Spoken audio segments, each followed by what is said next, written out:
జోగులాంబ గద్వాల పట్టణ కేంద్రంలో వెలసిన శ్రీ దత్తాత్రేయ స్వామి దేవాలయంలో గురు పౌర్ణమి సందర్భంగా ఘనంగా పూజలు నిర్వహించారు. ఈ దేవాలయం పరంపర ధర్మకర్తలు రమేష్ మాట్లాడుతూ శ్రీ గురు దత్తాత్రేయ స్వామి దేవాలయం ఎంతో పురాతనమైందని, మహారాజా సంస్థానం నాటి దేవాలయమని, 135 సంవత్సరాల నాడు పునరుజ్జీవనం పొందిందని, అప్పటి నుంచి ఇప్పటి వరకు నిత్య ధూపదీప నైవేద్యాలతో స్వామివారికి నివేదన జరుగుతుందని అన్నారు. గురువారం రోజు ప్రత్యేక పూజలు జరుగుతాయని, ప్రతి గురు పౌర్ణమి రోజు మరియు దత్త జయంతి రోజు పూజలు నిర్వహించి అన్నదాన కార్యక్రమం నిర్వహిస్తారని ఆలయ పరంపర ధర్మకర్త రమేష్ తెలిపారు. నా పేరు రమేష్ సింగ్.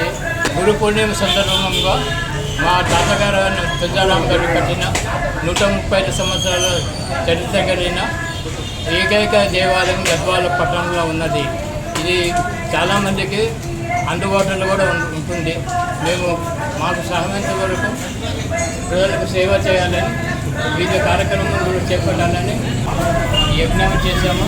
తర్వాత సహస్రనామ రచన కూడా జరుగుతుంది. ఈ 7:30 గంటల తర్వాత సాయిబాబా గుడి నుండి పల్లెకి సేవ మన గుడికి వచ్చి పూజలు నిర్వహిస్తాము. మేము అన్నదానం కార్యక్రమం చేస్తాము. తర్వాత కూడా